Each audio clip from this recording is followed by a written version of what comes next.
ke-11 yang diselenggarakan oleh Komunitas Guru Belajar Nusantara Kabupaten Ende, di mana kita mengambil tema pada temu pendidik yang ke-11 ini adalah bagaimana memahami proses pelaksanaan kinerja guru.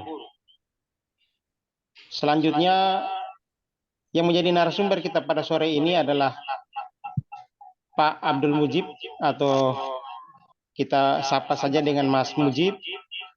Dan selanjutnya, tidak mengurangi rasa hormat kami, saya minta Mas Mujib bisa langsung memperkenalkan diri. Waktu dan kesempatan kami persilahkan. Selamat sore Bapak Ibu semua. Senang ikut belajar di Kabupaten Ende. Selamat sore Pak Pandi, Mas Pandi. Saya perkenalkan Abdul Mujib. Saya kebetulan aktif di Kepengurusan Nusantara, Komunitas Guru Nusantara, membidangi bidang advokasi dan pendidikan ya Bapak Ibu. Mungkin seperti itu kira-kira Mas Pandi untuk perkenalan dari saya ya. Semoga sore ini kita banyak nih diskusi tentang yang topik yang seru tentang pengelolaan kinerja di BUMN ini.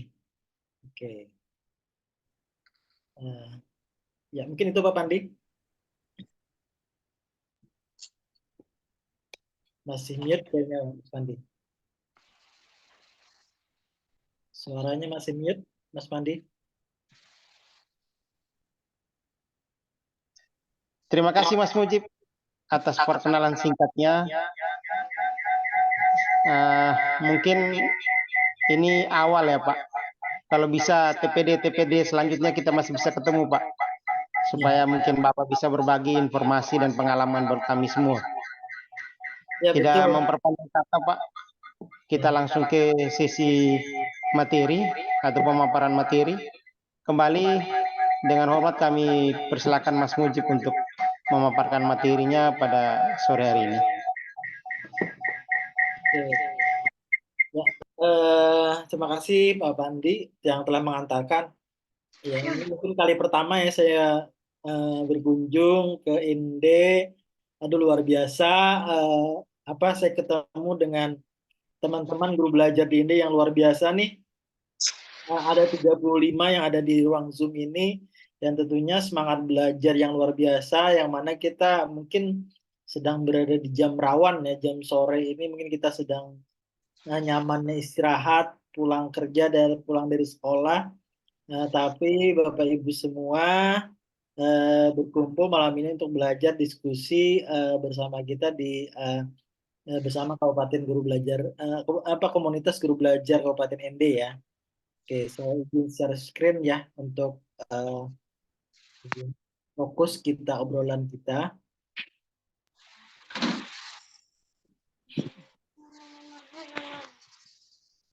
Apakah bisa terlihat Bapak Ibu screen yang bisa? Ya. Nah ini mungkin untuk sore ini kita bincang-bincang tentang memahami proses pelaksanaan kinerja guru yang ini sudah berapa bulan ya lewat, mungkin peluncurannya baru dilaksanakan mulai bulan Desember kemarin, Desember 2023 ya. Nah ini jalan Januari, Februari, hampir 2 bulan yang tentunya diskusi-diskusi baik itu di di ruang Zoom ataupun di media sosial selalu hangat tentang pengelolaan kinerja platform Merdeka Mengajar ini. Karena ini mungkin adalah hal baru yang tentunya kita butuh waktu untuk memahami, dan ini juga karena hal baru kita perlu adaptasi, dan tentunya dalam memahami dan beradaptasi ini kita mungkin menemukan ada sesuatu yang miskonsepsi, ada menemukan sesuatu yang kebingungan, dan itu adalah hal wajar, hal biasa ya. Dan itu setiap kita kebijakan baru muncul, kita butuh waktu untuk mencerna kebijakan itu, kita butuh waktu untuk belajar tentang kebijakan, dan kita butuh waktu untuk mencoba. Dan ini tidak bisa kita diburu-buru gitu ya untuk belajar beradaptasi pada kebijakan baru ini. Nah, tentunya sore ini adalah peluang kita untuk ngobrol, belajar bareng tentang kebijakan pengelolaan kinerja guru ini. Yang tentunya saya yakin Bapak Ibu semua sudah banyak mengotak-atik menu fitur yang ada di platform Merdeka Mengajar, dan juga saya yakin Bapak Ibu sudah mengikuti beberapa sesi webinar ataupun sesi sosialisasi secara luring, saya yakin, dan Bapak Ibu saya yakin juga Bapak Ibu udah baca-baca panduannya, baca-baca sumber dasar tentang pengelolaan kinerja guru ini ya. Nah, tentunya dari sore ini saya berupaya memantik kira-kira apa yang mungkin perlu kita diskusikan lebih jauh tentang pengelolaan kinerja guru ini. Nah, mungkin kalau saya banyak ngomong atau apa, atau sesuatu yang ingin Bapak Ibu lebih ingin elaborasi, ingin konfirmasi, Bapak Ibu boleh dituliskan di kolom chat ya, nanti bisa langsung saya tanggapi, dan kita bisa lebih menggali lebih dalam nih, apa-apa yang perlu kita diskusikan. Nah, ini mungkin memperkenalkan kembali profil saya. Kebetulan saya berasal dari dan kelahiran di Hulu Sungai Tengah, salah satu kabupaten di Kalimantan Selatan ya Bapak Ibu. Dan ini kontak saya dan juga akun Instagram saya Mujib AST. Ini Bapak Ibu boleh follow akun Instagram saya karena saya senang berdiskusi lewat media sosial ataupun bikin-bikin konten untuk belajar tentang pendidikan gitu ya. Saya aktif juga sebagai pengurus BPN. Saya juga terlibat sebagai fasilitator guru penggerak. Kemudian saya mengajar. Tidak terdengar suara saya. Apakah suara saya jelas, Mas Pandi? Atau tidak terdengar? Jelas, Pak. Jelas ya? Mungkin teman-teman kendala jaringan, Pak. Oke. Ya. Nah, saya juga mengajar sebagai guru bahasa Inggris di SMP. Kemudian saya juga pernah terlibat sebagai fasilitator di klub kepala sekolah tentang supervisi akademik berbasis coaching. Saya juga menjabat sebagai kepala sekolah SMP 24 di Sungai Tengah. Nah, nantinya di profil-profil saya. Nah, ini Bapak Ibu. Untuk memantik diskusi kita ya, boleh Bapak Ibu, apakah Bapak Ibu setuju dengan pernyataan ini? Mungkin saya coba tuliskan ya, apakah transformasi pengelolaan kinerja guru dan kepala sekolah ini hanyalah inisiasi Kemendikbudristek gitu ya. Artinya Kemendikbudristek hanya bisa-bisanya sendiri untuk menginisiasi transformasi dalam kinerja ini. Kalau setuju boleh diketikkan satu ya di kolom chat. Kalau tidak setuju boleh diketikkan angka 0 ya dengan pernyataan ini. Boleh teman-teman ketikkan di kolom chat ya.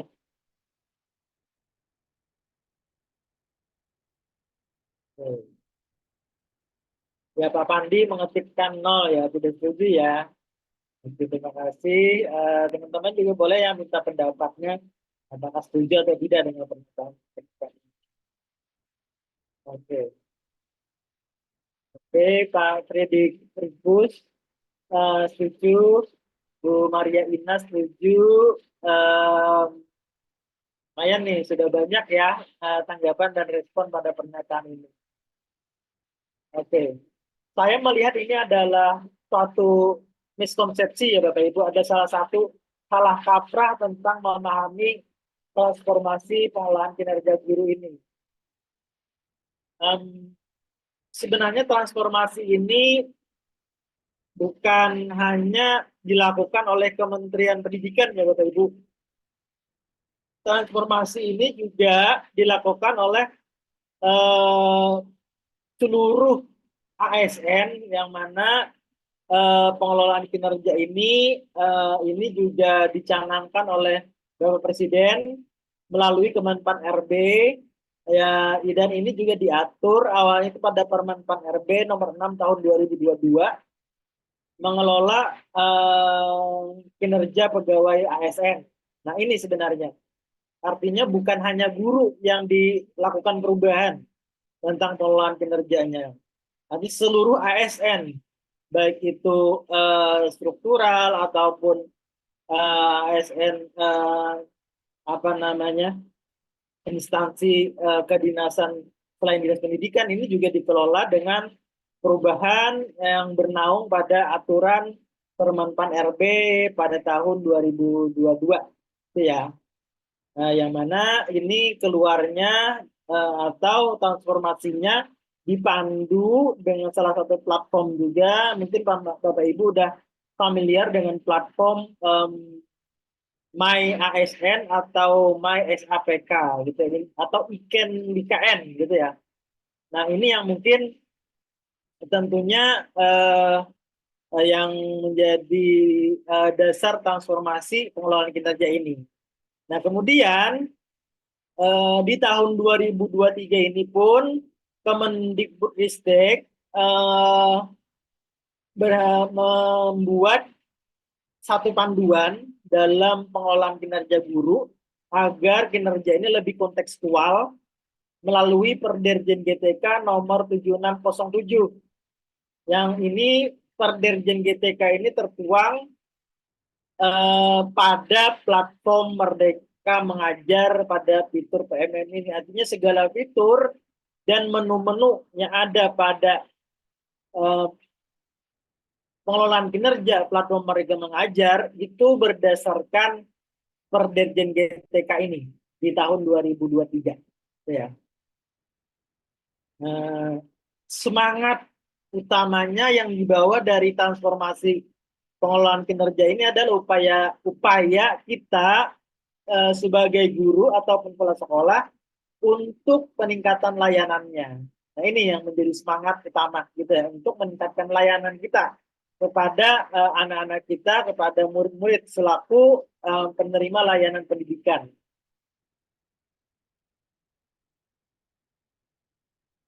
Oke. Nah, ini Bapak Ibu boleh Bapak Ibu juga apakah Bapak Ibu setuju nih apa namanya dengan pernyataan ini bahwa masa depan profesi guru akan menjadi profesi yang penuh tekanan dengan adanya pengelolaan kinerja PMM nih. Kalau setuju diketikkan angka 1, kalau tidak setuju diketikkan angka 0. Kamu berat kayaknya gitu ya. Bahkan banyak nih di media sosial saya juga aktif lihat-lihat ya. Banyak yang setuju yang pengen PMM ini dihapus gitu ya. Kemudian PMM ini dibatalkan gitu ya. Ini artinya ini lumayan menekan guru nih. Ini lumayan mempersulit guru gitu ya. Apakah Bapak Ibu setuju dengan pernyataan ini? Oke, banyak nol nih ya. Banyak tidak setuju dan ada juga yang setuju ya. Oke. Pak Pandi tidak setuju, Bu Maria Ina tidak setuju, Bu Widiawati tidak setuju, Bu Halimah tidak setuju, Pak Frederikus setuju, Bu Aprianti tidak setuju, Bu Elizabeth Cecilia Meku tidak setuju, Bu Masian Tumaloto tidak setuju. Nih, lumayan nih, banyak yang tidak setuju ya. Oke. Ini sebenarnya Bapak Ibu,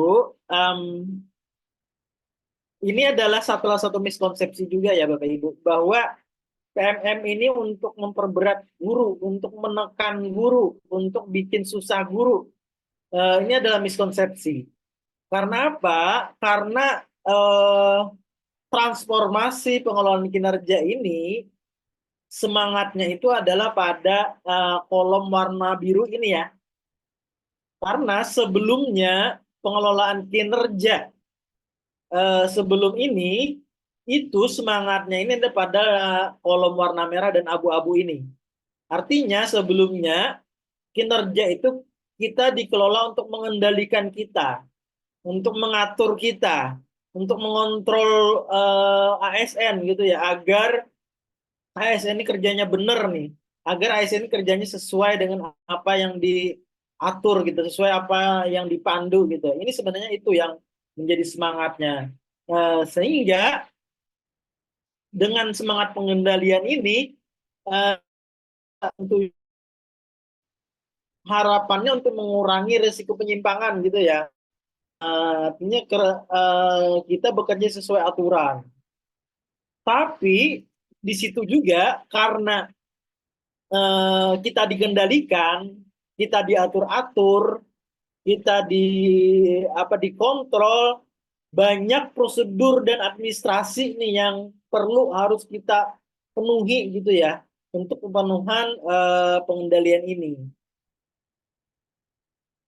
Kemudian eh, yang dibangun perilakunya adalah perilaku yang patuh. Ya, kita dikendalikan agar patuh pada aturan yang sudah ditentukan gitu ya. Ini adalah mindset lama. Ini adalah apa namanya pemahaman lama tentang pengelolaan kinerja. Sehingga kesalahan dalam bekerja ataupun kekeliruan dalam mengajar, kekeliruan dalam sekolah itu dianggap aib, harus ditutupi gitu ya. Artinya jangan sampai kelihatan, jangan sampai muncul, dan ini akan berisiko pada eh, kinerja kita, akan berisiko bahwa kinerja kita dianggap tidak berhasil karena banyak kekeliruan atau banyak kegagalan. Ini adalah akibat karena mindsetnya adalah pengendalian. Begitu juga dengan abu-abu ini. Ketika pengelolaan kinerja itu adalah mindsetnya pencapaian, eh, ada target-target yang harus dikejar oleh kita gitu ya. Kemudian banyak indikator dan monitoring gitu ya. Dan juga perilaku yang dibangun itu orientasinya pada target. Sehingga guru tuh lebih sibuk memikirkan target capaiannya dibandingkan murid gitu. Di sini kekeliruan atau kesalahan pun juga dianggap aib yang harus ditutupi gitu. Nah, artinya jangan sampai terlihat nih kekeliruan atau masalah yang ada terjadi di kelas atau di sekolah itu dianggap bisa membuat kita dinilai tidak bekerja, tidak memenuhi target. Nah, ini. Nah, kemudian dengan adanya pengelolaan kinerja melalui PMM ini mindsetnya dirubah. Ini bukan untuk mengontrol guru. Tujuannya bukan untuk mengontrol guru. Bukan untuk mengendalikan guru, tapi sebagai alat untuk belajar gitu ya. Ini sebagai pembelajaran kita. Pengelolaan kinerja ini guru merupakan menjadikan kinerja ini sebagai tempat belajar guru gitu ya. Nah, sehingga tentunya karena semangatnya adalah pembelajaran, maka ini memastikan ada terjadi peningkatan pada individu ataupun tim gitu ya. Karena yang namanya belajar itu selalu berprogres, selalu ada perjalanan gitu ya. Meskipun sedikit, meskipun hanya 1 poin itu juga sudah masuk gitu dalam pembelajaran. Nggak perlu banyak-banyak. Jika 1 poin cukup untuk peningkatannya mungkin cukup. Nggak perlu harus target harus disamakan semuanya, tidak.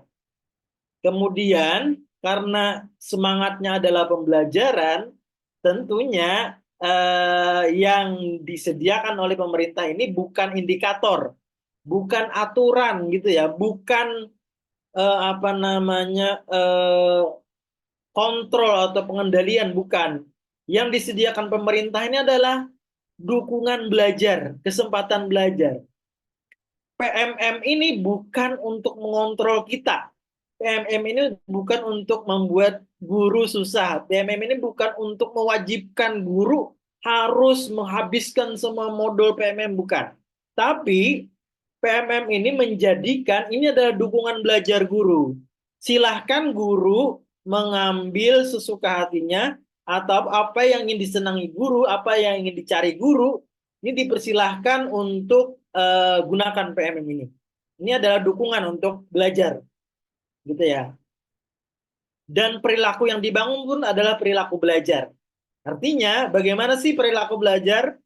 Perilaku belajar itu adalah perilaku yang selalu ingin mencoba, selalu ingin tahu, dan juga perilaku belajar ini tidak takut salah.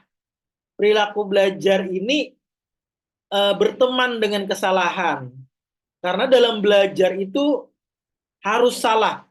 Kalau belum salah, belum belajar.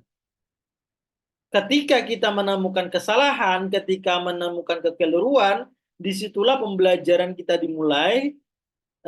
Karena apa? Karena ketika kesalahan kita temui, kita berupaya untuk mencari akar masalahnya. Kita berupaya untuk berefleksi. Dan juga kita akan berupaya mencari cara untuk menemukan solusinya. Nah, kekeliruan atau masalah yang terjadi di sekolah itu bukan menjadi aib lagi, bukan menjadi masalah yang perlu dikhawatirkan, ya harus malu kelihatan nilainya, bukan. Tapi masalah ataupun kekeliruan di kelas itu dijadikan sumber belajar, gitu ya. Ketika masalah murid misalnya banyak tidak nyaman, murid tidak disiplin, murid tidak termotivasi belajar, itu dimunculkan dalam pengelolaan kinerja. Itu dijadikan dasar kita untuk mencarikan solusi itu bagaimana agar masalah yang ada itu terpecahkan.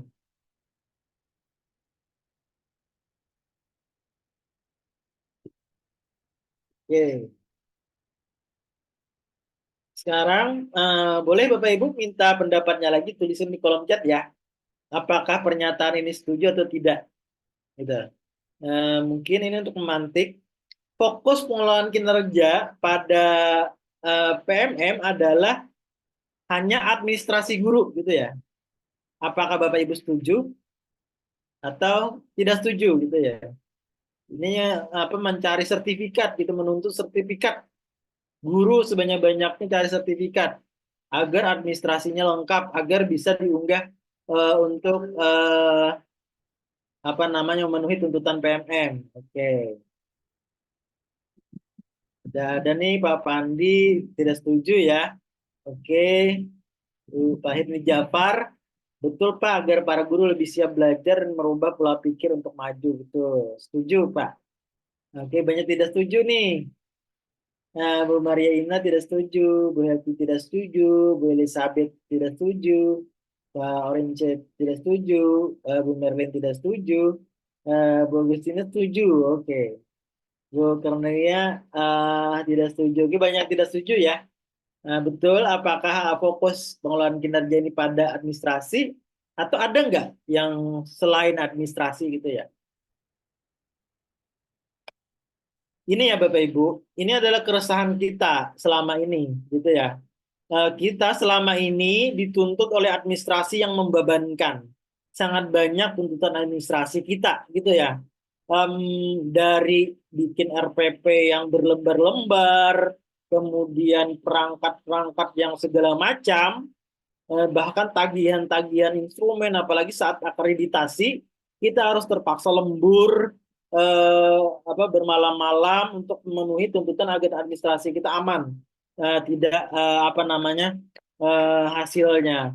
Kemudian apalagi saat kita disupervisi juga, kita dicari-cari administrasinya, gitu. Ini bahkan karena banyaknya tuntutan administrasi ini, kita kepikirannya adalah administrasi. Murid sulit untuk kita pikirkan.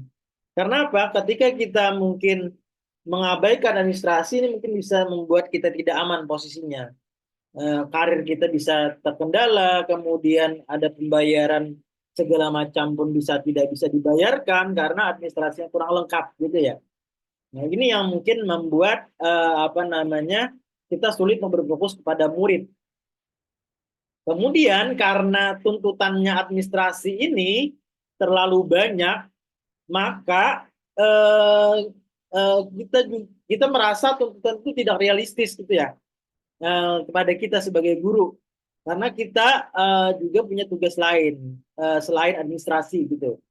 Maka administrasi ini kadang kita kerjakan hanya sebagai formalitas, tidak berdampak pada pembelajaran. Artinya yang penting aman dulu, artinya yang penting ada dulu. Kita bikin administrasi ini nggak perlu apakah ini sesuai, apakah ini bisa dipakai untuk kelas kita. Yang penting ketika ada supervisi, ketika ada akreditasi itu bisa digunakan. Ketika kita membuat administrasi, apakah administrasi itu sesuai dengan kelas kita, tidak kita pikirkan. Begitu jadi udah kita simpan di lemari arsip, mungkin tidak kita gunakan gitu ya, administrasi yang kita buat. Ini adalah yang kita rasakan selama ini. Kemudian kinerja di supervisi berdasarkan kelengkapan administrasi. Artinya supervisor itu melihat dari centangan borang-borang yang melihat apakah ini sudah dilakukan kita, apa belum gitu ya. Ini yang mungkin menjadi beban kita dan ini tidak menyentuh pada dampaknya pada murid gitu. Ini ada keresahan kita mulai sejak lama gitu ya, dari bertahun-tahun. Nah, juga keresahan administrasi ini juga dirasakan oleh kepala sekolah, sehingga kepala sekolah melihat bahwa guru ini lebih mementingkan administrasi dibandingkan murid gitu ya. Guru lebih mementingkan melengkapi administrasi daripada mengajar gitu. Ini yang mungkin juga menjadi keresahan kita. Nah, sebenarnya PMM ini bukan untuk itu, bukan untuk untuk menagih administrasi guru. Memang administrasi ini perlu gitu ya, sebagai bentuk akuntabilitas kita sebagai pelayan publik. Karena kita melayani publik, karena kita melayani masyarakat, karena kita melayani murid, maka perlu kita pertanggungjawabkan bagaimana layanan kita, perlu kita evaluasi bagaimana layanan kita. Ini perlu ada salah satu dokumen untuk mempertanggungjawabkan akuntabilitas kinerja kita. Tapi itu pengelolaan kinerja ini tidak berhenti di situ. Pengelolaan kinerja ini berharap agar ini berdampak pada perbaikan pembelajaran. Artinya apa-apa yang kita buat, apa-apa yang administrasi yang kita buat, ini kita pakai. Dan ini bisa membuat kelas kita menjadi solusi gitu ya. Menjadi modul ajar yang kita buat itu betul-betul bisa dilakukan di sekolah. Bisa dilaksanakan pembelajarannya. Bukan hanya sekedar administrasi.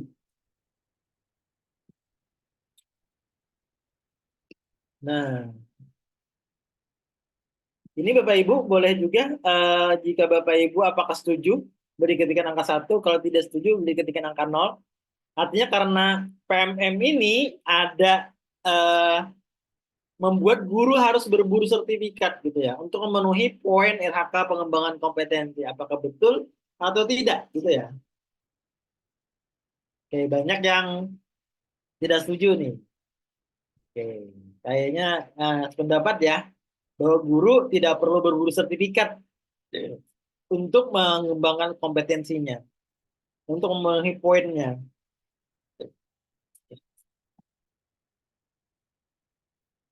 Ya, betul. Sependapat Bapak Ibu bahwa kita tidak perlu berburu sertifikat. Kenapa? Karena kinerja kita tidak dinilai berdasarkan banyaknya sertifikat. Artinya bukan berarti sertifikatnya yang segepok atau segudang itu akan mendapatkan angka kredit yang banyak, bukan. Banyaknya sertifikat tidak berpengaruh kepada angka kredit. Tapi sertifikat kegiatan itu untuk memenuhi poin rencana daripada pengembangan kompetensi. Dan ini hanya menjadi pertimbangan asesor untuk predikat kinerja kita, bukan menjadi penilaian gitu ya. Artinya RHK ataupun sertifikat dari pengembangan kompetensi ini tidak dinilai, tapi hanya dipertimbangkan. Angka kredit itu diperhitungkan bukan berdasarkan banyaknya sertifikat, tapi berdasarkan predikat kinerja kita. Apakah baik atau sangat baik, atau cukup, atau kurang, atau sangat kurang. Dan ini adalah hasil predikat kinerja. Predikat kinerja ini datang daripada nilai praktik kerja dan perilaku kerja.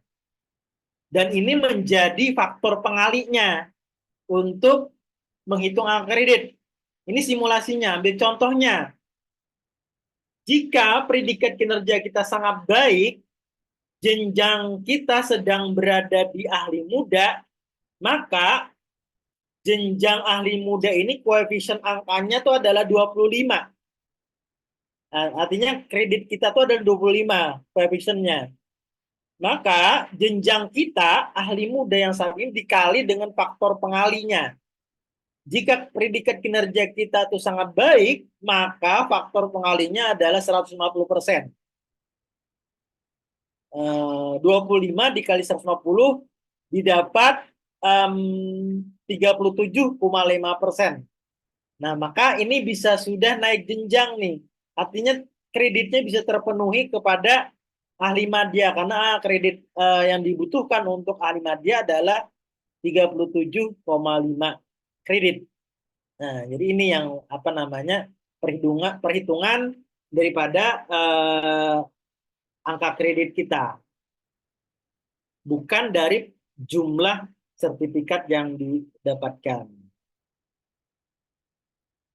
Nah, variabel pengelolaan kinerja pun ini ada 4 variabel. Artinya ketika kita mengolah kinerja ini, ada 4 variabel ini yang akan perlu kita kejar gitu ya.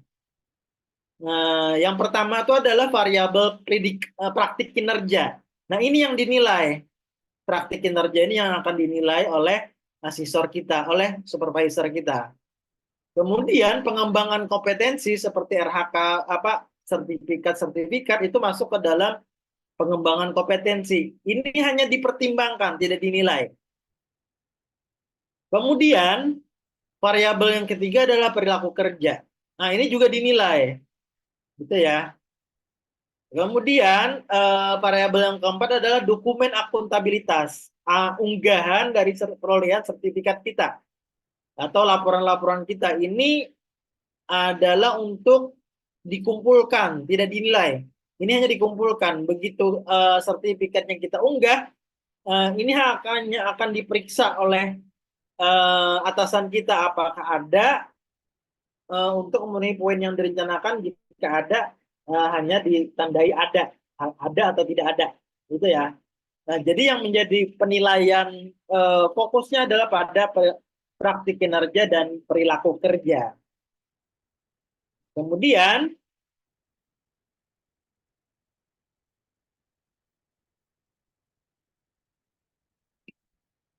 ya, nah selanjutnya nih. Nah, kita mungkin sebentar lagi menurut alur pengelolaan kinerja itu berada di alur observasi kelas gitu ya. Kita akan diobservasi oleh atasan kita akan dilihat kelas kita dalam pembelajaran. Apakah Bapak Ibu setuju jika observasi kelas ini untuk menilai kinerja guru? Artinya setelah observasi kelas selesai, maka akan dapat nilai kinerja kita. Jika setuju diketik angka 1, jika tidak setuju diketik angka 0. Oke, Bu Marlene tidak setuju, Pak Pandi tidak setuju, Bu Emiliana setuju, Bu Elizabeth tidak setuju, Pak Orince tidak setuju, oke ya. Pak Kori setuju. Oke, banyak juga yang setuju nih. Ada juga yang tidak setuju. Terima kasih atas tanggapannya ya Bapak Ibu. Eh, ini ada juga salah satu miskonsepsi ya Bapak Ibu, ini atau salah kaprah. Karena apa? Nilai praktik kinerja kita itu tidak didapat dari observasi kinerja saja. Observasi kinerja saja itu ada hanya salah satu daripada alur penilaian kinerja. Penilaian kinerja itu didapat daripada 5 alur ini. Ada alur A, B, C, D, dan E. Ini adalah alur untuk penilaian kinerja kita. Observasi kinerja, observasi kelas itu hanya checkpoint awal gitu. Kepala sekolah akan hanya melihat titik awal kita di mana. Indikator awal kita di mana. Itu hanya checkpoint awal. Itu berada di alur B, observasi kinerja. Nah, di bulan Februari ini kita sedang berada di alur A. Kita sedang mendiskusikan persiapan observasi bersama atasan. Kita diminta untuk mengunggah RPP, untuk mengunggah modul ajar, kemudian merencanakan jadwal observasi, kemudian menentukan indikator pengamatannya. Oke, nah ini kita berada di alur A dan ini belum menghasilkan nilai kinerja kita, predikat kinerja kita. Begitu jadwal observasi sudah kita tentukan kita isi di PMM, yang mengisi ini adalah guru ya, melalui akun gurunya. RPP-nya sudah diunggah, kemudian poin pengamatannya sudah dipilih, maka sesuai dengan tanggal dan rencana yang akan kita laksanakan, kita akan diobservasi oleh atasan pada bulan Maret atau pada alur B ini. Kita akan diobservasi. Kita akan diamati berdasarkan indikator yang kita pilih tadi. Atasan akan masuk dan melihat, setelah dilihat atau setelah diamati, maka masuk kepada alur C. Alur C itu diskusi tindak lanjut. Maka atasan dan guru akan mendiskusikan tentang pengamatan yang dilihat oleh atasan pada observasi. Itu ya. Maka akan didiskusikan dengan alur percakapan berdasarkan isian-isian yang ada di PNM itu. Nah, kemudian diskusi dari hasil pengamatan itu dituliskan oleh atasan dan juga guru di fitur PMM. Ada menunya untuk mengisi. Gitu ya. Dan ini harus diisi. Kalau tidak diisi, maka ini tidak akan menjadi 100%. Maka tidak akan dapat nilai praktik kinerjanya. Nah, setelah diskusi, ada rekomendasi tindak lanjut dari atasan, maka masuk ke alur D. Pada alur D ini, guru akan melakukan tindak lanjut, akan melaksanakan rekomendasi dari atasan. Ambil contoh, misalnya atasannya menyuruh merekomendasikan agar guru mencoba untuk membuat kesepakatan kelas yang lebih melibatkan atau mengulang kesepakatan kelas yang lebih melibatkan semua murid misalnya. Maka itu dilaksanakan lagi di upaya tindak lanjut, tapi tidak perlu dimasuki oleh atasan, tidak perlu diobservasi oleh atasan. Ya. Nah, kemudian setelah dilakukan upaya tindak lanjutnya, kemudian direfleksikan, ditulis refleksinya berdasarkan pertanyaan pemantik yang ada di PMM. Artinya kita ceritakan bagaimana pelaksanaannya. Itu berdasarkan pertanyaan pemantik ataupun instrumen atau formulir yang ada tentang refleksi tindak lanjut yang berada di alur E. Nah, ketika semua alur ini sudah selesai, A, B, C, D sudah dilaksanakan, sudah dilakukan, maka atasan akan menilai praktik kinerjanya berdasarkan perkembangan atau perubahan dari alur A menuju alur E. Seperti apa perubahannya?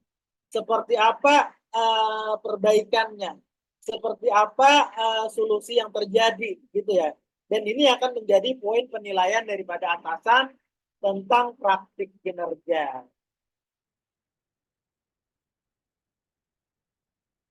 Ini adalah aspek-aspek yang dinilai pada praktik kinerja, yaitu adalah tentang upaya refleksi dan upaya mempelajari dan perubahan praktik. Dan rubrik-rubrik dalam penilaian ini juga sudah tersedia pada fitur PMM. Guru kepala sekolah tinggal mengikuti fitur tersebut. Nah, mungkin sampai di sini apakah masih ada waktu lagi Pak Pandi? Atau berapa waktu lagi buat saya? Saya rasa cukup Pak Mas Mujib. Cukup ya. Kita biar lebih berkembang di sesi diskusi dan tanya jawab saja Mas. Baik. Makasih, saya kembalikan waktunya kepada Pak Pandi. Mungkin Bapak Ibu bisa kita Baik, terima kasih. di sesi tanya jawab. Terima kasih Mas Mujib atas pemaparan materinya pada sore hari ini. Cukup memberi pencerahan bagi kami semua terkait dengan pengelolaan kinerja di PMM. Kita masuk ke sesi berikut, yaitu sesi tanya jawab. Mungkin kita buka termin yang pertama dulu Mas ya. Boleh. Bapak Ibu peserta bisa menggunakan fitur raise hand ataupun bisa mengajukan pertanyaan di kolom komentar. Saya persilakan Bapak Ibu.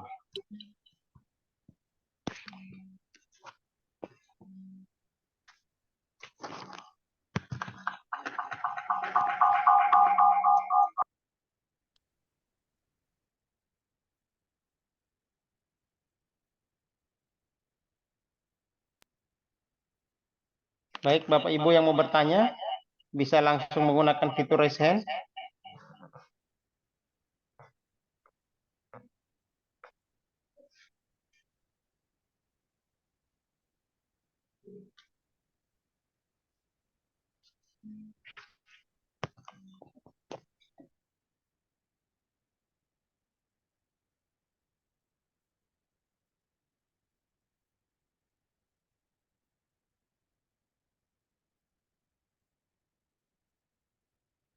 Boleh.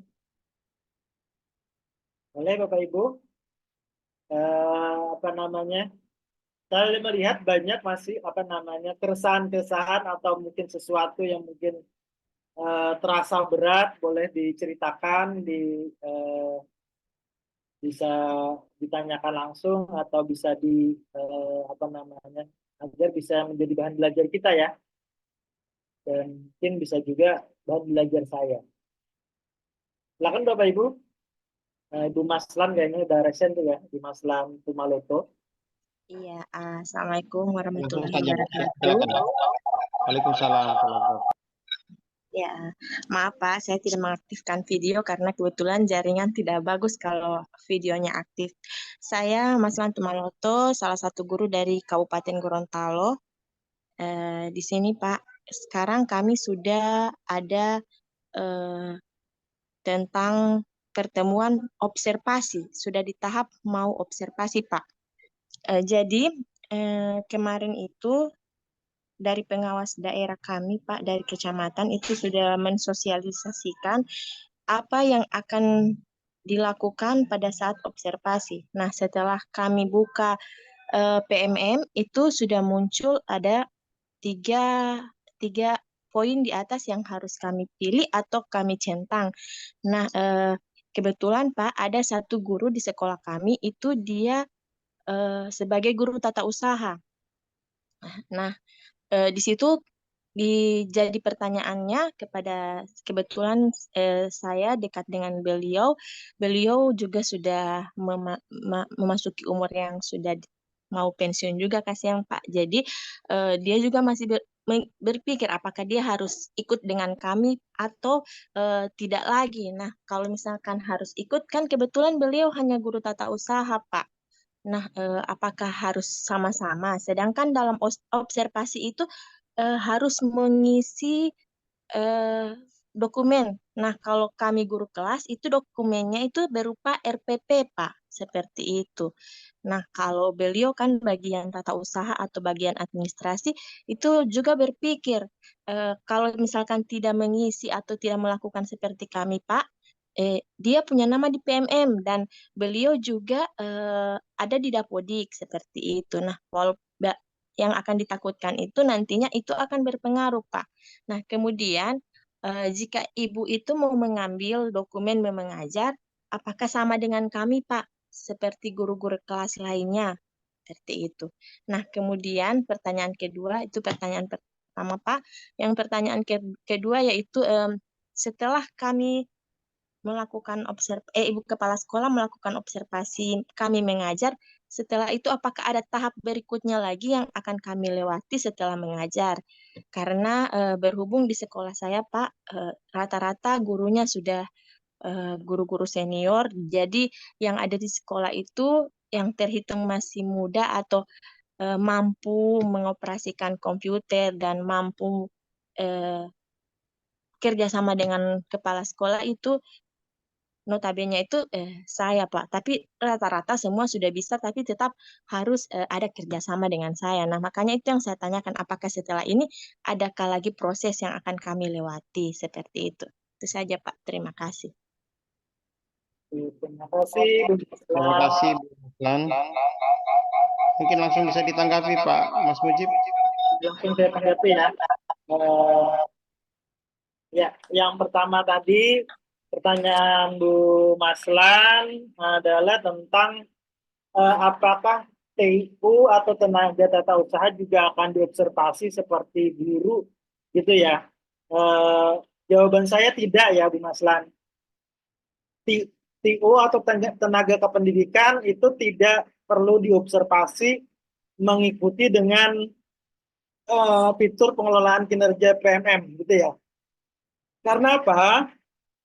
Karena fitur pengelolaan kinerja PMM ini hanya untuk guru dan kepala sekolah. Dan ini sesuai dengan Perderjen GTK 7607 tadi. Dan itu sudah jelas pada Perderjen GTK itu hanya berlaku untuk guru dan kepala sekolah. Artinya fitur yang ada di PMM ini hanya untuk guru dan kepala sekolah. Maka selain guru dan kepala sekolah itu tidak akan mendapatkan menu fitur pengelolaan kinerja di PMM, gitu ya. Dan juga apa namanya? Dan itu tidak akan terisi gitu ya, tidak akan nyambung dengan pengelolaan kinerja TO itu sendiri karena menu fitur-fiturnya itu pun berbeda, indikatornya pun berbeda. Untuk bahkan pengawas pun tidak menggunakan fitur pengelolaan kinerja PMM ini. Pengawas tidak menggunakan ini untuk pengelolaan kinerjanya. Ini hanya untuk guru dan kepala sekolah. Untuk tenaga tata usaha, pengelolaan kinerjanya menggunakan fitur pengelolaan kinerja punya BKN, punya Badan Kepegawaian Negara, punya Menpan RB atau aplikasi My ASN, ya, di kinerjanya BKN bukan PMM. Artinya untuk TU itu pengelolaan kinerjanya silakan menggunakan platform yang punyanya Menpan RB, bukan yang punya PMM ini, karena tidak ada menu atau fitur untuk tenaga tata usaha ataupun tenaga pendidikan lainnya. Ini hanya khusus untuk guru dan kepala sekolah, gitu ya, untuk untuk ini. Kemudian pertanyaan kedua, apa lanjutan dari tahapan setelah observasi? Oke. Nah, ini setelah observasi, saya izin share screen ya, untuk itu ya. Bentar.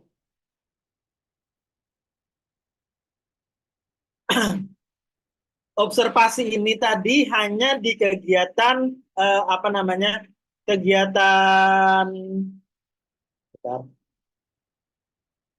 Ini hanya kegiatan alur B. Setelah observasi, itu kita akan melanjutkan kepada tahapan diskusi tindak lanjut. Nah, pada diskusi tindak lanjut ini, sebentar saya carikan poin PPT-nya ya.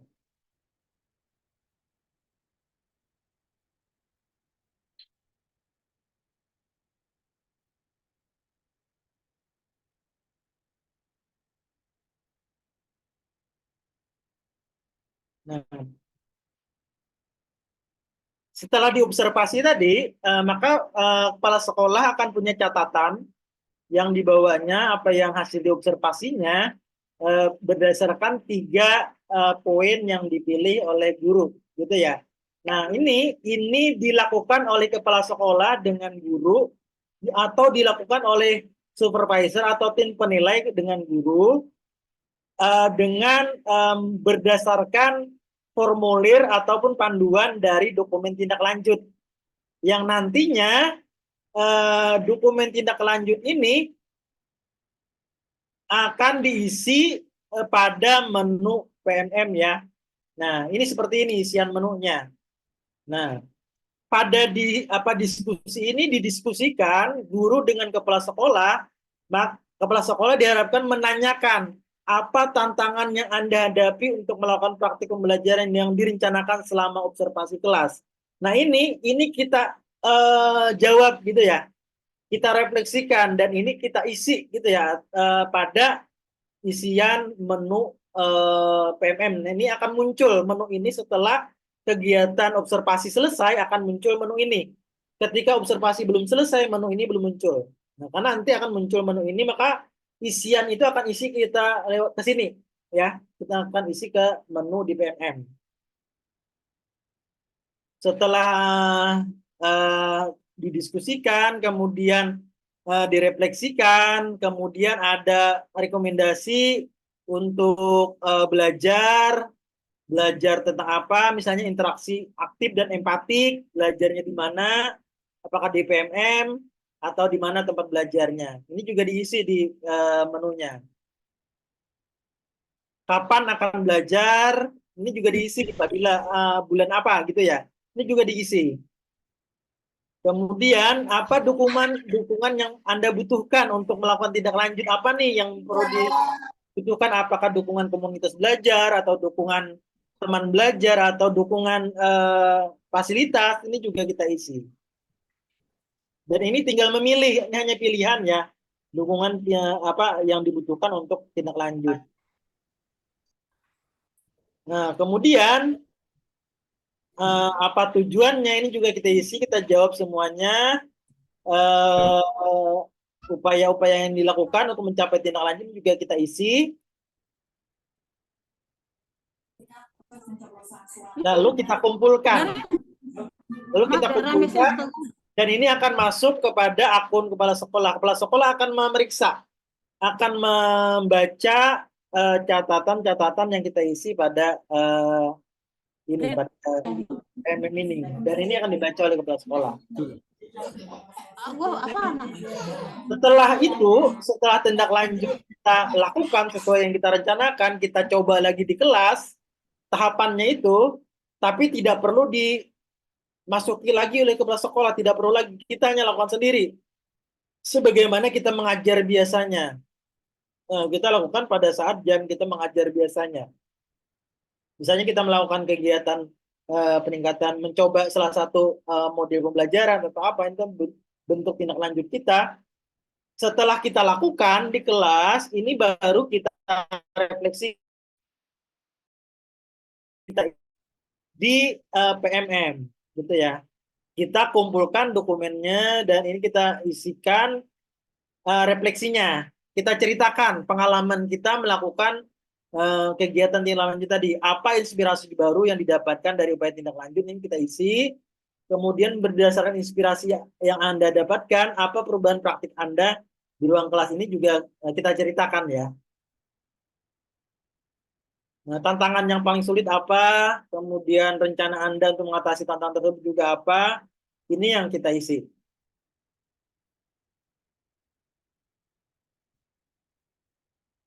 Setelah itu kita kumpulkan. Nah, alur-alur kegiatan dari observasi dan setelah observasi itu dipandu oleh PMM ya, dipandu oleh PMM dengan menu ini, dengan menu praktik pembelajaran ini. Ini ada pilihan presentasinya. Jika ini belum mencapai 100%, maka perlu kita lengkapi agar tercapai 100%. Kalau tidak 100%, ini penilaian tidak bisa dilakukan, gitu ya. Bagaimana sih agar ini tercapai 100%? Itu tahapan-tahapan tadi yang dilengkapi. Isian-isian tadi dilengkapi. Ketika kita mengisi diskusi tidak lanjut contohnya, maka presentasi kita akan naik. Setelah diskusi tidak lanjut diisi, kemudian tindak lanjut dilakukan, kemudian direfleksikan, kita isi lagi, maka presentasi ini akan naik sampai sehingga 100%. 100% ini membuktikan bahwa tahapan praktik pembelajarannya sudah selesai kita lakukan. Jadi ini yang akan memandu tahapan-tahapan setelah kegiatan observasi. Nah, ketika ini sudah 100%, kemudian sertifikat-sertifikat dari RH itu kita tinggal hanya mengupload. Ini hanya mengumpulkan di sini, kita upload di sini dan kita kumpulkan. Tugas tambahan juga kita uploadnya hanya laporan ya. Ini hanya dokumen yang kita kumpulkan. Kalau praktik kinerja ini adalah tahapan-tahapan yang harus kita kita laksanakan dalam bentuk kegiatan. Oke, itu kira-kira jawaban saya, Bu Maslah. Baik, terima kasih Mas Mujib. Bagaimana Bu Maslah? Ya Kak, alhamdulillah penjelasan Bapak itu sangat bermanfaat ke depannya untuk saya.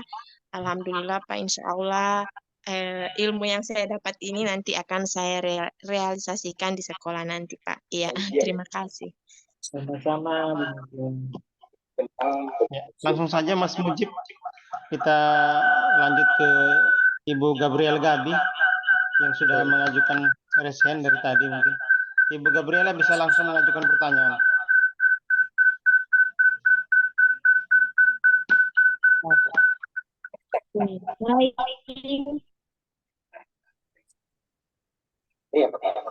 Silakan Ibu Gabriela.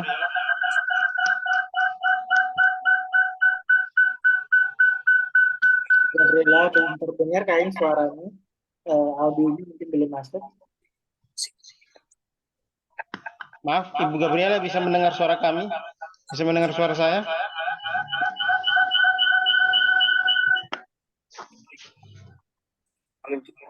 Kita lanjutkan ke Ibu Suryani dari SMP 2 Ende Selatan. Kami persilahkan. Dan yang ketiga, ini dari Best Jurnal. Ibu Suryani.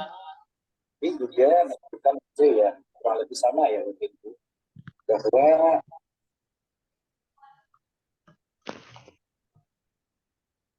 kita mungkin Mas Mujib bisa ada pertanyaan dari Ibu Maria Immaculata Ika di kolom chat Ibu, di kolom chat itu tolong ditanggapi. Terima kasih. Oke, ya kita coba sambil menunggu Ibu Gabriela dan Bu Suryani ya, saya mencoba jawab pertanyaan dari kolom chat. Yang pertama dari Ibu Maria Immaculata, bagaimana solusi bagi sekolah yang kepala sekolahnya masih PLT yang sudah mengajukan datanya di tanggal 16 ya, dan sudah mengajukan tanggal 16. Ya memang PLT ini belum terbuka akunnya ya, dan ini sudah jika Bapak Ibu sudah akun kepala sekolah yang PLT sudah didaftarkan di Dapodik, sudah dilaporkan sebagai PLT kepala sekolah, maka pada akun PMM PLT-nya itu akan muncul untuk memverifikasi kinerja bawahannya. Tapi memang pada akun PLT ini masih belum dibuka ya, masih belum dibuka pada akun kepala sekolahnya. Artinya ketika Bapak Ibu silakan ajukan saja dulu, ajukan atau rencana observasi diisi saja, ajukan saja. Meskipun kepala sekolah PLT-nya belum bisa memverifikasi. Nanti setelah 16 Maret kalau nggak salah, pada informasi PMM juga diinfokan, setelah 16 Maret nanti akan ada tindak lanjutnya pada akun PLT kepala sekolah ini. Artinya mungkin agak terlambat dibandingkan kepala sekolah definitifnya untuk menu verifikasi akun kepala sekolah PLT ini. Artinya silahkan kegiatannya dilaksanakan saja dulu secara manual, bisa isiannya bisa isian tentang observasi isi dengan formulir, dengan lembar formulir yang ada di lampiran Perderjen GTK ya. Lakukan saja kegiatannya, observasi dan lakukan percakapan, lakukan pengamatan, lakukan diskusi menggunakan lembar manual. Itu lembar manual yang ada di formulir instrumen observasinya. Begitu menunya sudah terbuka nanti di PMM nanti bisa disalin catatan yang di manualnya itu ke dalam menu PMM-nya. Nah, ini lembar formulir observasi kinerja itu ada sesuai dengan lampiran yang ada di Perderjen GTK itu formatnya seperti ini untuk observasinya. Nah, ini saya isi saja di sini dulu pengamatannya, rencana hasil kerjanya apa, fokus perilaku yang diamati apa, upaya mempelajarinya apa. Ini diisi saja dulu di lembar kertas seperti ini. Kemudian pelaksanaan observasi kinerjanya juga diisi pada formulir ini. Kemudian tindak lanjut observasi kinerjanya juga percakapannya itu diisi pada formulir ini. Refleksi tindak lanjutnya juga diisi dengan formulir panduan sesuai dengan Perderjen GTK. Nanti setelah menunya nanti mungkin terbuka dari PMM, nanti bisa disalin ke dalam tinggal disalin saja, tinggal di copy paste saja ke dalam akun PMM-nya untuk yang PLT kepala sekolah ya. Gunakan dan instrumen ini sudah baku ya Bapak Ibu. Untuk Bapak Ibu kepala sekolah dalam mengobservasi ataupun memasuki kelas guru ataupun percakapan itu gunakan instrumen yang ada sesuai dengan format seperti ini. Format ini sudah baku sesuai dengan Perderjen GTK yang ada di lampirannya ya. Silakan di googling saja. Di Google sudah banyak juga pada Perderjen GTK ini, format instrumen ini. Itu untuk untuk Ibu ini ya, Ibu menjawab pertanyaan Ibu Maria. Bisa kembali mungkin Mas Mujib ke Ibu Suryani. Saya lihat mikrofonnya sudah hidup. Boleh, Ibu Suryani, bisa langsung, saya persilakan. Oke, baik. Assalamualaikum warahmatullahi wabarakatuh. Selamat sore untuk semua. Saya mau bertanya di sini. Minta maaf teman-teman, mungkin teman-teman di grup ini yang lain sudah lebih maju. Saya mungkin pertanyaan ke belakang sedikit tentang perencanaan observasi. Kami kebetulan di sekolah kami masih kemarin itu kami masih menyiapkan RPP yang untuk 1 semester selama 6 bulan RPP atau modul ajar. Terus sehingga sampai hari ini kami belum hampir semua di sekolah itu belum mengupload modul ajarnya di pengelolaan kinerja ini. Terus terang kami masih sedikit bingung. Ketika kita membuka di pengelolaan kinerja, kebetulan kami memilih berdasarkan rapor pendidikan itu kami memilih praktik pembelajaran tentang keteraturan suasana kelas. Di situ kan ada perilaku kerjanya kan ada 3 indikator kalau tidak salah. Apakah di ketiga indikator ini harus kita munculkan semua di modul ajar atau RPP yang diupload di pengelolaan kinerja? Itu pertanyaan yang pertama. apakah harus dimunculkan di RPP atau modul ajar. Ketiga indikator yang berkaitan dengan keteraturan suasana kelas. Itu pertanyaan yang pertama. Terus pertanyaan yang kedua, dokumen seperti apa yang harus diupload oleh guru BK di pengelolaan kinerja ini? Karena setahu saya itu pasti guru BK itu mungkin beda ya dokumennya, tidak berupa modul ajar. Mungkin Bapak pemateri atau teman-teman di grup ini ada dokumennya, saya mohon kita berbagi. Itu yang kedua. Terus yang ketiga, untuk sertifikat pengembangan diri, apakah harus diupload di bulan Februari atau bisa di bulan-bulan berikut?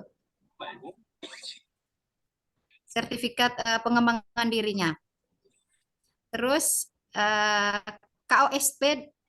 KOSP juga, apakah harus diupload di bulan ini atau bisa di bulan-bulan berikut?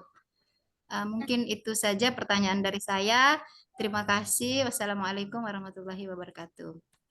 Terima kasih. Waalaikumsalam warahmatullahi wabarakatuh. Assalamualaikum warahmatullahi wabarakatuh. Mujib bisa ditanggapi. Oke, Ada 3 terima kasih. pertanyaan dari Ibu Ya. Suryani. Ya, betul. Luar biasa. Makasih Bu Suryani. Senang bisa belajar sore ini. Sangat banyak ya. Saya catat tadi ada 3 pertanyaan dari Ibu Suryani. Yang pertama dulu tentang indikator yang ada di rencana untuk pengamatan observasi ya. Saya izin share screen dulu.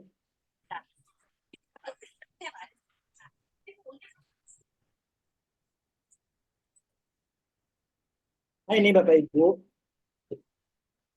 Pada perencanaan observasi, Bapak Ibu ada diminta untuk memilih fokus perilaku yang diobservasi ya. Ada 3 pilihannya. Ada 3 pilihannya. Apakah ketiganya dimunculkan pada rencana pembelajaran yang di dokumen di situ, yang ini yang ditanyakan oleh Ibu Suryani. Nah ini Bapak Ibu, indikator yang dipilih dicentang untuk perencanaan observasi itu hanya pilihan ya. Itu Bapak Ibu tidak harus memilih ketiga-tiganya. Pilih 1 saja boleh, 2 saja boleh, atau ketiganya juga boleh. Artinya ketika Bapak Ibu memilih hanya 1, itu sudah bisa dikumpulkan, menunya sudah memfasilitasinya. Pilih. Kemudian apakah itu dimunculkan pada dokumen RPP? Mau memunculkan silakan, tidak dimunculkan juga silakan, gitu ya. Apa sih gunanya RPP yang diunggah itu untuk di rencana observasi? RPP ini juga menjawab ya yang pertanyaan di kolom chat, apakah RPP yang diunggah itu apakah hanya 1 pertemuan ataupun 1 semester ya. RPP yang diunggah cukup 1 pertemuan ya Bapak Ibu, 1 pertemuan yang akan dimasuki pada jadwal observasi, itu hanya cukup itu. Karena apa? Karena format unggahan yang Bapak Ibu unggah pada rencana observasi itu kebutuhannya hanya untuk keperluan observasi praktik kinerja, bukan untuk yang lain. Dan yang memeriksanya pun adalah kepala sekolah. Karena apa? Kepala sekolah ataupun pejabat penilai sebelum observasi, sebelum masuk ke kelas Bapak Ibu, akan melihat dulu nih rencana pembelajaran ini seperti apa. Kira-kira besok nih Bapak Ibu mengajarnya memakai materinya apa. Kemudian strateginya apa. Mode kegiatan pembelajarannya seperti apa. Nah itu kepala sekolah akan melihat di rencana itu. Mungkin dari rencana itu akan ada percakapan dulu Bapak Ibu, kira-kira apa nih untuk kegiatan observasinya. Dan itu bukan dan dokumen unggahan pada rencana observasi itu tidak dinilai ya Bapak Ibu. Itu tidak dinilai. Misalnya harus lengkap, itu tidak dinilai. Ini hanya sebagai bahan untuk atasan melihat perencanaan kita yang akan memudahkan atasan juga dalam pengamatannya. Oh ini pada besok Ibu Suryani akan mengajar mapel ini nih, menggunakan strategi ini nih. saya akan mengamati pokok perilakunya ini. Berarti kira-kira pada menit keberapa nih saya perlu fokus memperhatikan kegiatannya gitu ya. Nah, ini adalah sebagai bahan atasan untuk melihat perencanaan sebelum masuk observasi, itu kebutuhannya. Bukan untuk penilaian, bukan untuk dinilai, RPP-nya tidak dinilai, gitu ya. Nah, tentunya begitu observasi, yang fokus pada observasi itu adalah pada perilaku yang dipilih pada perencanaan. Selain itu tidak menjadi fokus oleh atasan untuk menilai. Misalnya kalau indikator ini adalah pilihan-pilihan yang berdasarkan pilihan dalam perencanaan. Ambil contoh, Bapak Ibu memilih indikator keteraturan suasana kelas. Maka ketika Bapak Ibu memilih indikator keteraturan suasana kelas, pada menu rencana observasinya akan otomatis muncul fokus perilaku observasinya yang 3 ini. Pada guru melakukan komunikasi positif dalam membangun suasana kelas, pilih apakah ini pilihannya, apakah guru melakukan strategi pengelompokan, kemudian apakah guru membuat atau mengingatkan kesepakatan kelas. Ini pilihannya pada 3 ini yang akan diobservasi oleh kepala sekolah, ini akan dicatat oleh kepala sekolah. Yang dicatat, yang akan menjadi bahan diskusi, yang akan diberikan rekomendasi. Nah, pada fokus perilaku ini juga ada perilaku yang dianjurkan dan ada perilaku yang dihindari. Nah, kepala sekolah atau pejabat penilai akan mengamati nih, apakah Bapak Ibu melakukan sebagaimana perilaku yang dianjurkan atau melakukan perilaku yang dihindari gitu ya, pada fokus pengamatan ini. Nah, jadi itu yang akan tujuannya adalah indikator dalam perencanaan ini. Dan indikatornya ini pun tanpa dimuat dalam RPP, tanpa dimuat dalam dokumen, indikator itu akan muncul di menu akun kepala sekolah sendiri. Akun kepala sekolah akan bisa membaca pilihan indikator yang Bapak Ibu pilih. Itu bisa dibaca oleh akun kepala sekolah. Bahwa Ibu Suryani memilih fokusnya pada melakukan strategi pengelompokan. Itu sudah dibaca, pada otomatis akan masuk ke akun kepala sekolah. Nah, kemudian pertanyaan kedua, dokumen seperti apa untuk guru BK? Nah, dokumen guru BK adalah dokumen yang biasanya disiapkan oleh guru BK dalam memberikan layanan. Nah, ambil contoh guru BK memberikan layanan seperti apa? Tentunya guru BK ketika memberikan layanan, ada juga membuat perencanaan. Nah, tentunya perencanaan layanan ini akan dibuat. Seperti apa bentuk layanannya, tahapan kegiatan layanannya, ini yang akan diunggah oleh guru BK. Kepala sekolah juga akan mengamati rencana pelayanannya seperti apa. Rencana pelayanannya rasanya mirip-mirip juga dengan RPP kita juga rasanya. Karena saya bukan guru BK juga, jadi mungkin kurang belum pernah juga baca-baca tentang administrasi guru BK. Artinya observasi kinerja guru BK ini dilakukan pada saat guru BK memberikan layanan kepada murid, gitu ya. Dan kebutuhan untuk memberikan layanan itu dokumennya yang akan diunggah ke dalam unggahan perencanaan observasi. Nah, seperti itu. Kemudian kapan sertifikat pengembangan diri diunggah? Sertifikat ini bisa diunggah di akhir masa penilaian, juga bisa di bulan Juni juga boleh, di bulan Mei juga boleh. Ini tergantung kesepakatan dengan atasan. Yang penting selesaikan dulu menu praktik kinerja ini. Karena apa?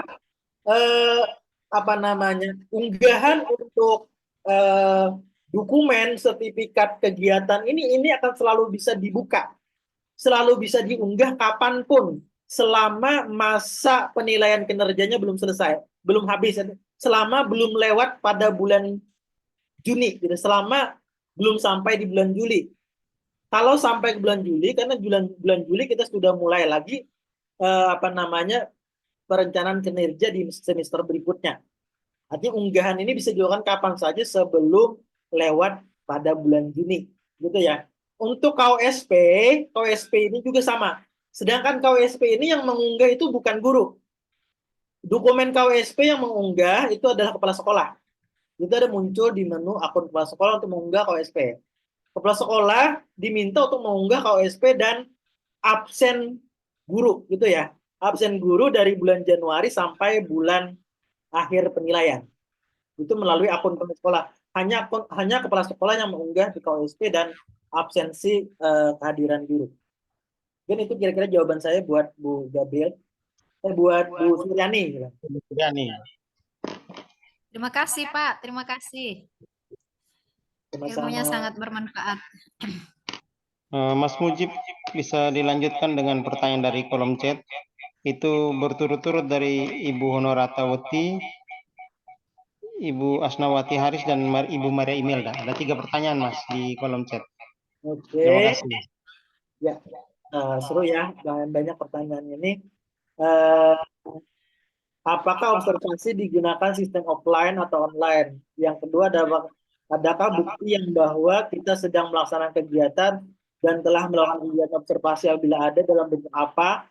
Minta maaf, saya terlambat karena kendala. Ya, untuk sistem observasinya, apakah offline atau online, ini disepakati oleh Bapak Ibu dengan penilai ya, dengan atasan.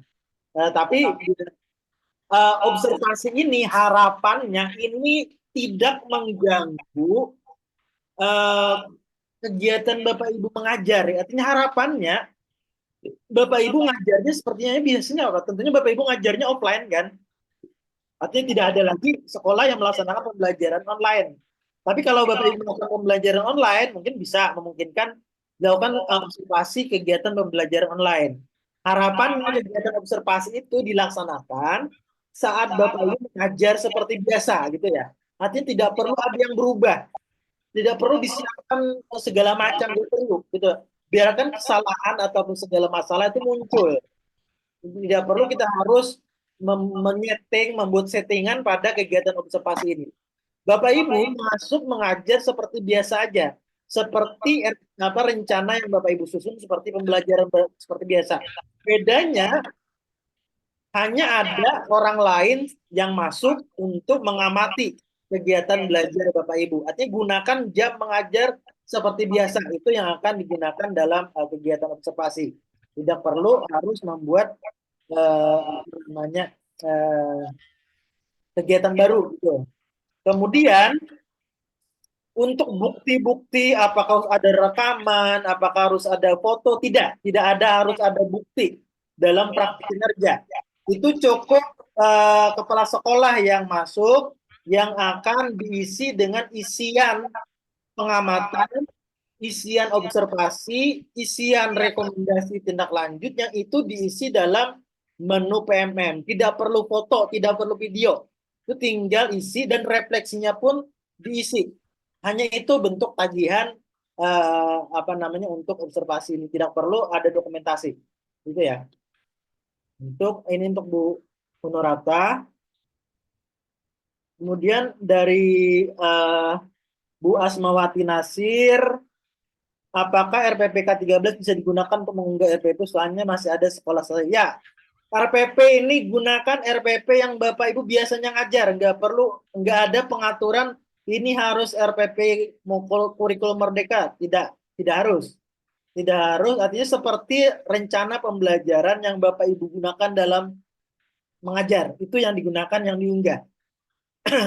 Yang mana rencana ini hanya sebagai bahan untuk kepala sekolah merencanakan pengamatannya juga. Karena dalam mengamati, dalam mengobservasi, kepala sekolah juga membuat perencanaan tentunya. Hanya bentuk RPP-nya bebas saja, seperti yang Bapak Ibu gunakan biasanya.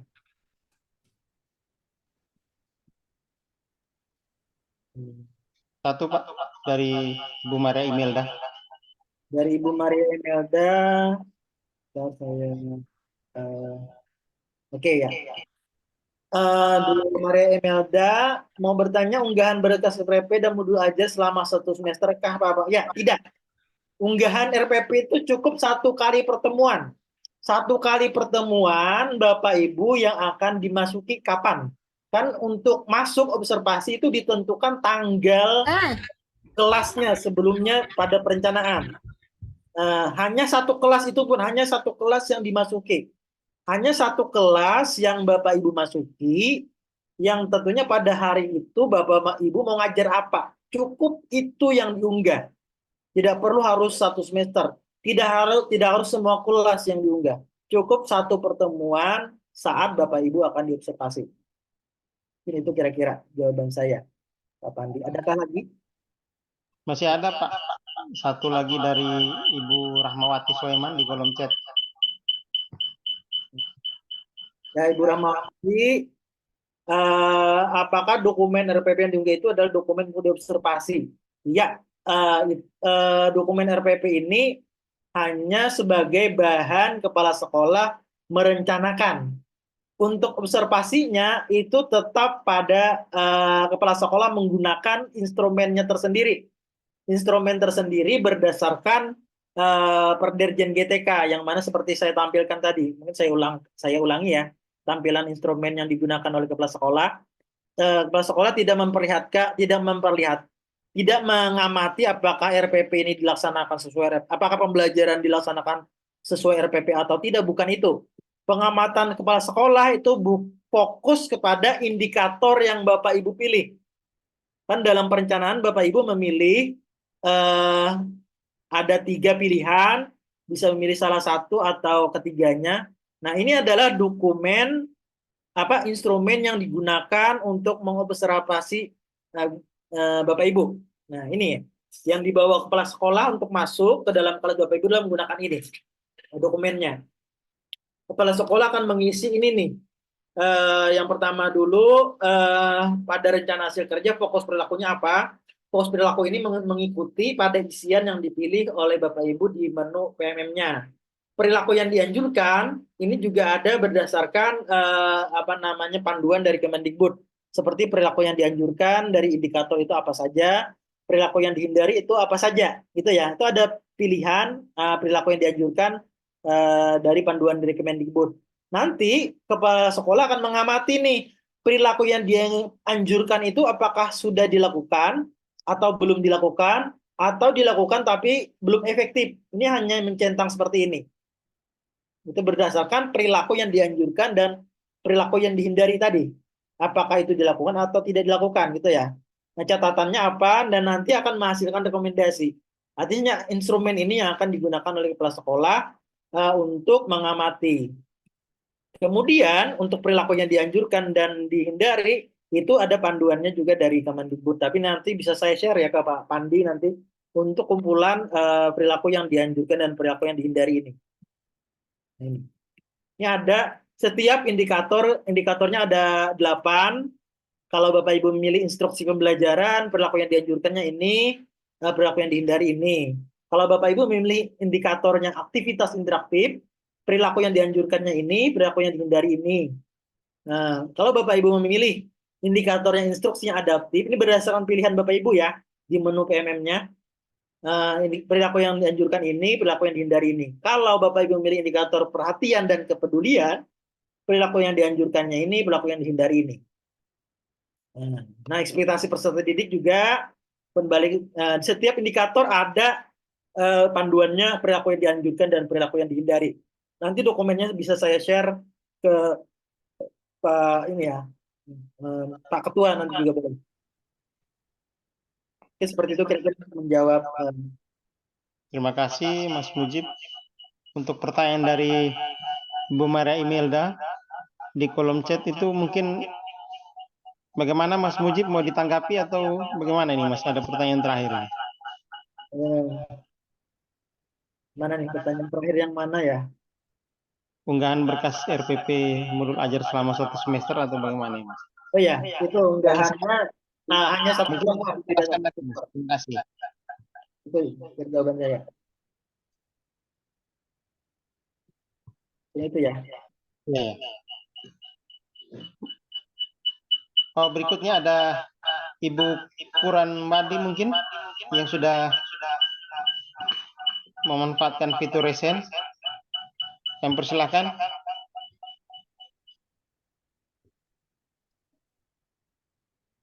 Bapak Ibu masih ada pertanyaan, saya persilahkan.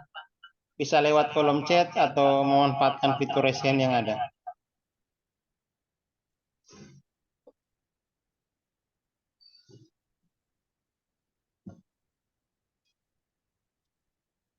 Oh ya, ada satu lagi ini Pak, dari Ibu Ya, dari Maria Imelda. Bu Maria Imelda, format observasinya itu ada di lampiran Perdirjen GTK yang dari Kemendikbud. Tapi kalau mau format filenya saya juga punya, nanti saya share ke Pak Ketua biar di-share di grup KGBN-nya ya. Nanti saya share format instrumennya sama apa namanya daftar yang perilaku yang dianjurkan dan perilaku yang dihindari. Baik, mungkin materi ataupun materi presentasi nanti Bapak Ibu bisa dapatkan di grup KGBNND. Kami akan share di situ. Terima kasih. Ada satu lagi Mas ini dari Ibu Orince di kolom chat Mas. Ya, dari Ibu Orince, apakah sertifikat yang diunggah harus tidak dari PM? Tidak harus dari PMM ya Bapak Ibu. Sertifikat untuk pemenuhan RHK pengembangan kompetensi ini tujuannya adalah untuk membentuk akuntabilitas untuk pembuktian bahwa Bapak Ibu sudah melaksanakan rencana pengembangan kompetensi berdasarkan rencana. Tagihannya apakah Bapak Ibu sudah melaksanakan adalah bentuk dokumen sertifikat yang nantinya Bapak Ibu unggah. Nah, untuk pengembangan kompetensi ini Bapak Ibu punya kemerdekaan. Silahkan mengembangkan kompetensi belajar dari mana saja. Mau dari PMM silahkan, di luar PMM juga silahkan, menggunakan komunitas belajar di sekolah juga silahkan. Artinya ketika Bapak Ibu belajar di komunitas belajar sekolah atau ngobrol biasa saja di kombel sekolah, itu bisa diterbitkan sertifikatnya oleh komunitas belajar. Nah, bisa ditandatangani oleh kepala sekolah atau cukup ketua komunitas belajar atau kegiatan belajar oleh KGBNND. KGBNND bisa menerbitkan sertifikat. Sertifikat ini yang akan diunggah sebagai bukti Bapak Ibu melakukan pengembangan kompetensi.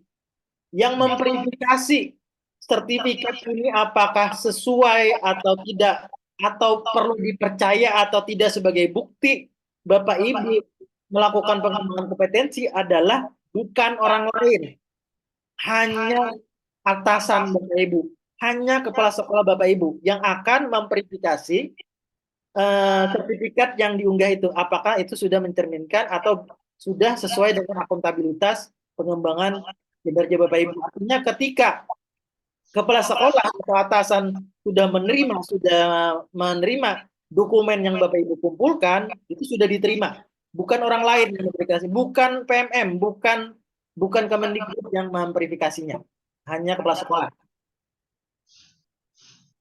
Mas Mujib ini ternyata masih 3 Mas Mujib di kolom chat. Bapak Ibu masih bersemangat ini Mas Mujib. Iya. Bisa langsung ditanggapi Mas, satu persatu ini. 3 pertanyaan. Dari Pak Friderikus, apakah jadwal observasinya diajukan harus diskusikan dengan Kepsek atau kita sendiri mengisi di PMM dan kepala sekolah akan melihatnya? Terima kasih. Ya, ini Bapak Ibu, jadwal observasi ini tentunya sebaiknya disepakati dulu. Karena apa? Karena ini menyesuaikan dengan kepala sekolah. Karena kepala sekolah juga tentunya menyusun jadwalnya. Perlu menyesuaikan jadwal kegiatan kepala sekolah. Menyesuaikan mungkin kepala sekolah mengobservasi banyak guru, tidak hanya satu guru yang diobservasinya, tentunya tidak bisa mengobservasi kalau jadwalnya berbarengan dengan guru lain gitunya. Tentunya jadwal ini disepakati dulu bersama kepala sekolah dan guru-guru yang lain. Hari ini siapa, besok siapa. Setelah sepakat jadwal observasinya, baru guru sendiri yang mengisi di akun masing-masing dari jadwal observasinya berdasarkan kesepakatan. Yang mengisi jadwalnya adalah akun gurunya yang nanti akan disetujui oleh akun kepala sekolah. Tapi jadwalnya disepakati dulu di luar PMM gitu ya, di luar fitur. Itu untuk penjadwalan. Dari Ibu Maria, apakah modul ajar dan EPP ditandatangani kepala sekolah dulu, harus difoto, baru diunggah, Bapak? Untuk modul ajar dan RPP, sepakati dengan kepala sekolah. Silakan sepakati dengan kepala sekolah ya Bapak Ibu.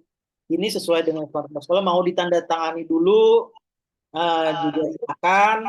Kalau nantinya yang yang menerima apapun yang memeriksa adalah kepala sekolah itu sendiri ya.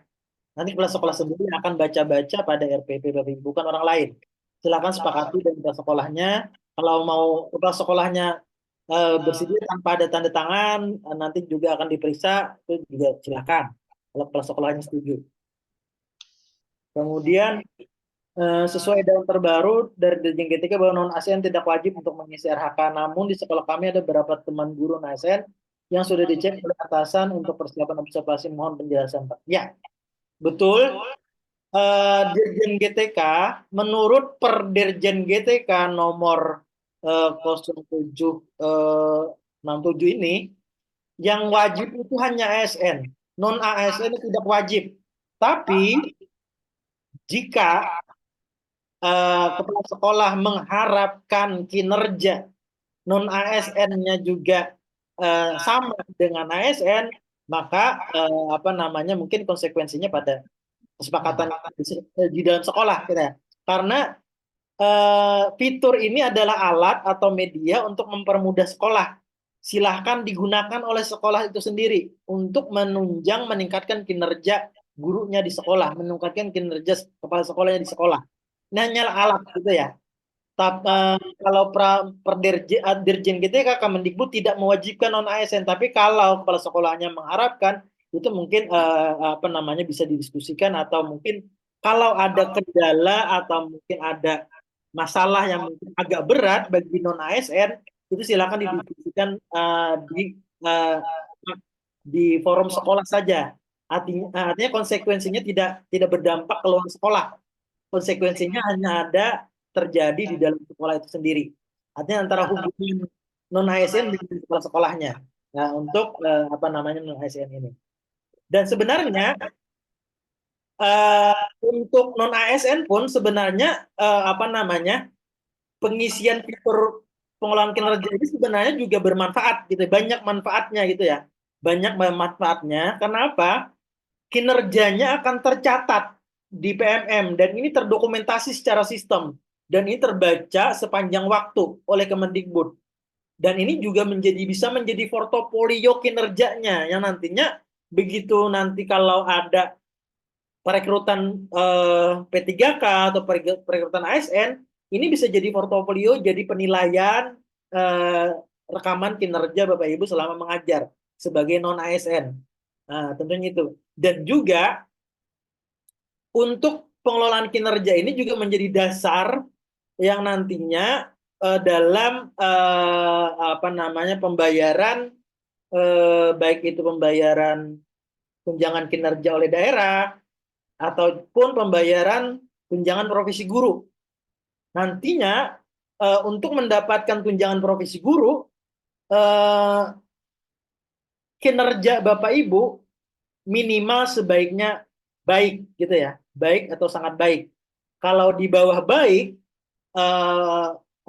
predikat kinerjanya mungkin akan terkendala dalam pembayaran tunjangan profesi guru, gitu ya. Artinya kalau non ASN dan dia menerima tunjangan profesi guru, maka juga butuh tuh harus punya dokumen pengelolaan kinerja ini. Apakah observasi ini wajib untuk semua guru dan tenaga pendidikan ataukah hanya untuk guru yang sudah punya ID belajar saja?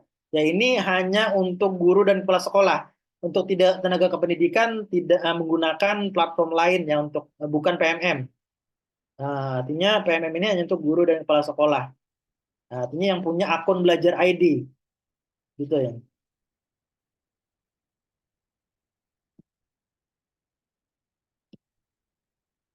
Apakah lembar praobservasi ini harus diupload di bulan Februari?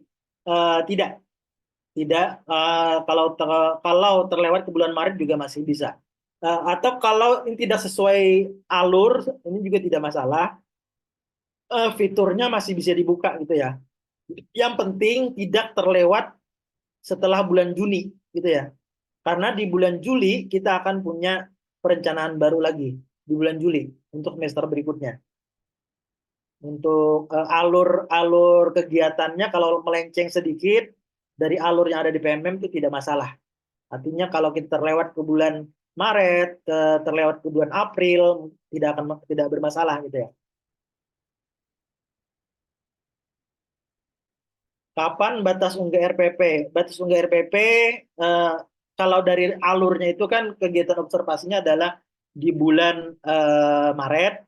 Harapannya persiapannya sudah selesai di bulan Februari ini. Harapannya di bulan Februari sudah selesai unggahannya. Kalau unggahannya belum lengkap, maka menu untuk pengisian observasi nggak bisa diisi gitu ya. Itu sih.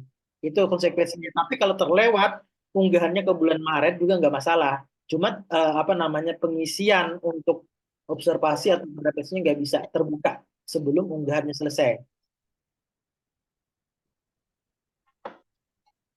Non ASN tapi sertifikasi apakah wajib ya? Tentunya ini kalau sudah dapat sertifikasi ini akan menjadi kebutuhan untuk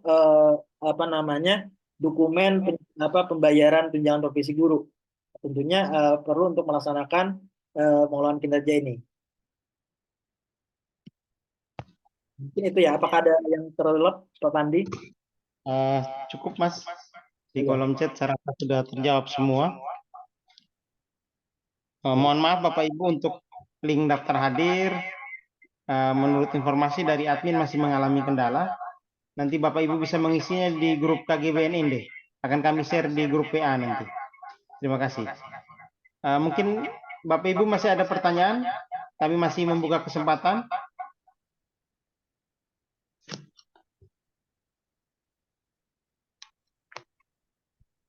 Saya rasa sudah cukup, Mas. Ya. Kita lanjut yang berikut, mungkin sedikit peneguhan materi dari Mas Mujib pada sore hari ini. Kami persilakan. Terima kasih Pak Pandi, terima kasih Bapak Ibu semua. Senang belajar bersama untuk hari ini.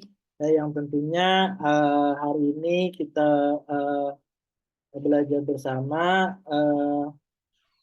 untuk sebagai closing statement pada belajar hari ini.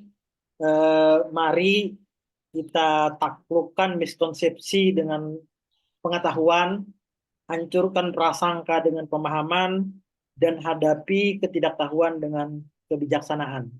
Mari lawan miskonsepsi. Terima kasih, senang bisa belajar bersama. Wassalamualaikum warahmatullahi wabarakatuh. Waalaikumsalam warahmatullahi wabarakatuh. Selamat sore semua. Bapak Ibu kita masuk ke sesi foto bersama. Bapak Ibu bisa menghidupkan fitur kameranya. Selamat sore Pak. Terima kasih Pak Mujib. Terima kasih Pembawa materi. Terima kasih moderator dan pembawa materi. Baik, saya ambil gambarnya dulu. Pak Fandi. Satu, saya minta senyum ya. 1, 2, 3. Terima kasih. Dengan berakhirnya pemaparan dari Mas Mujib dan sesi foto bersama tadi, tidak lupa pula sebelum menutup kegiatan ini kami atas nama Komunitas Guru Belajar Nusantara Kabupaten Inde mengucapkan ucapan terima kasih yang sebesar-besarnya kepada Mas Mujib yang telah bersedia meluangkan waktunya di sore hari ini berbagi ilmu dengan kami di Kabupaten Inde, khususnya di Komunitas Guru Berbagi Nusantara Kabupaten Inde. Semoga kita bisa bertemu di kesempatan selanjutnya. Terima kasih Bapak Ibu. Kegiatan ini saya tutup. Terima kasih banyak Pak. Terima kasih Pak Mujib, terima kasih Pak Fandi. Terima kasih kasih semuanya. Selamat sore. Salam dari Manggarai Timur. atas materinya hari ini. Salam dari CTU. Timur. Teman-teman Dari Manggarai Timur. Selamat. Oi, Zoom. CTU kami Ibu Sin. Selamat Ibu Sin. Dari tak arah sepamun.